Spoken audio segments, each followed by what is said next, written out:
part ng Central Zone ay posibleng makaapekto pa rin yung sakop na hangin or kaulapan nito. Kaya asahan pa rin natin na makakaranas pa rin sila ng mga pag-ulan hanggang mamayang gabi at bukas.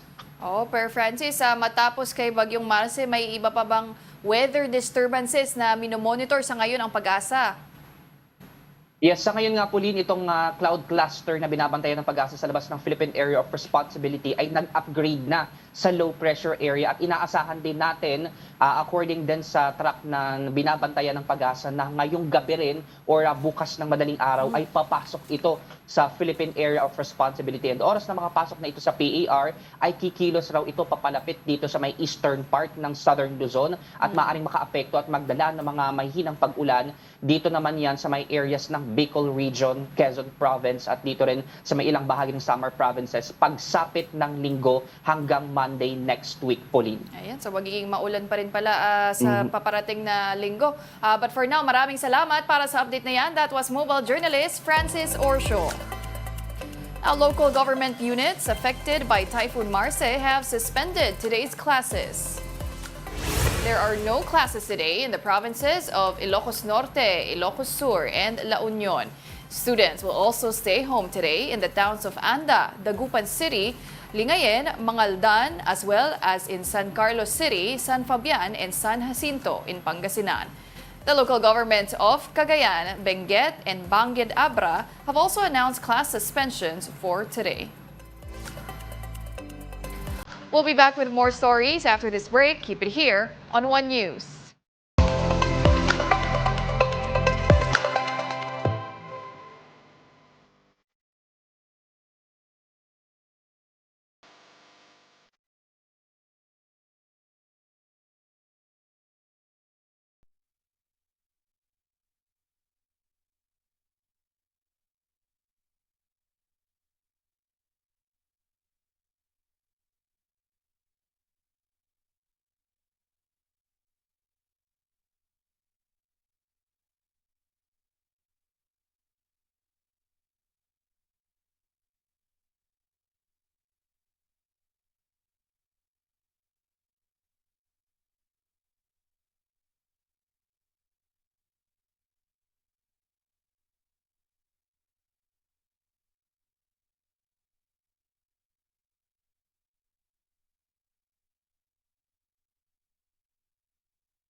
Welcome back. You're still watching One News Now. I'm Pauline Verzosa. Let's now take a quick look at today's other headlines.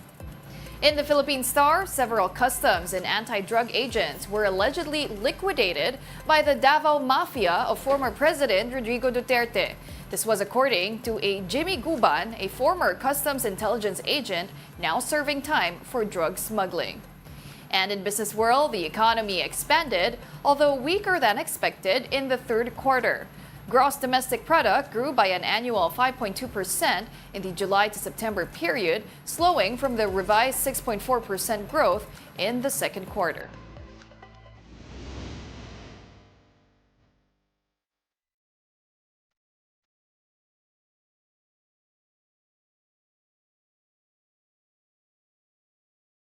Some Filipino Americans expressed concerns about U.S. President-elect Donald Trump's immigration policies. From Washington, D.C., Jovi Francisco with that report. Well, I want to thank you all very much. This is great. These are our friends. We have thousands of friends on this incredible movement. A triumphant Donald Trump greeted his supporters in West Palm Beach, Florida, shortly after emerging victorious in the 2024 presidential elections. It was a far cry from the mood in their camp after the 2020 elections, when violence broke out in the U.S. Capitol after he urged supporters to march and protest Joe Biden's win. As the real S8 mogul ascends to the White House a second time, his supporters want him to focus on immigration right away. Well, close the border. Got to close the border. Stop these people from crossing. This worries some of the Filipinos here in America. As you know, there's very high so-called TNT population ng mga Pilipino sa Amerika. They will be very at risk, and if President-elect Trump will take a very inhumane approach to dealing with undocumented Filipinos in America. Yeah, he changes his mind all the time. So we just have to go with it, because the 4 years we had with him was also rough. It's going to be a rough ride. Very dark and gloomy, but again, we just have to work together for the sake of democracy. Some Filipino Americans who are supporters of Vice President Kamala Harris admit they were shocked by the results of the election and are still processing what went wrong. A bit sad, a bit shocking, a bit gloomy that our candidate Kamala Harris didn't win. But I just have to just say maybe it's not her time. But I hope that someday that a woman will be able to become president. She had only less than 100 days to launch her campaign to get the American people to know her as in her priorities, and she lost to the INI, the inflation and illegal immigration priorities of the majority of the voters dito sa Amerika. I'm optimistic that reasonable advisors to President-elect Trump will have good influence on him to live up to his commitment to his audiences, that he will be a unifier, he will heal the divisions. Meanwhile, COMELEC Commissioners Marlon Casquejo, Socorro Inting, Amy Ferolino, and Nelson Celis are also here in America to observe the conduct of their presidential elections. They took note of best practices that they think can be replicated in the Philippines, such as early voting and mail-in voting. Dito kasi may early voting and you can choose mail voting. Doon sa local sa atin is one-day election. So on the day of the election, dadagsa talaga. Dapat nandun lahat. Tao. Kaya dito, napansin namin, kukunti na lang kasi sabi nila, the other, yung mga iba, they avail the mail voting and early voting. This coming May 2025 elections, COMELEC is implementing online voting for the first time for overseas voters. So while in DC, the commissioners also took time to explain to our kababayans this new mode of voting. They are excited. Gusto nila yung internet voting kasi na-explain natin na they don't have to go to outside their house, and they don't need to be absent Sa in their work. work. Yeah, that's important. Pwede nilang gawin sa gabi before matulog or pagising, Pwedeng mag-internet sila and then they will vote. So, very convenient on their part. Aside from the US, Filipino voters in the UAE, Czech Republic, Canada, and Qatar can now also vote online. Philam voters are hopeful that this will eventually pave the way for better and easier voting channels for Filipinos everywhere. Reporting from Washington, D.C., Joey Francisco, we are One News. And those are the top stories of the hour. Join us later at 9 a.m. as we continue to monitor the day's biggest stories.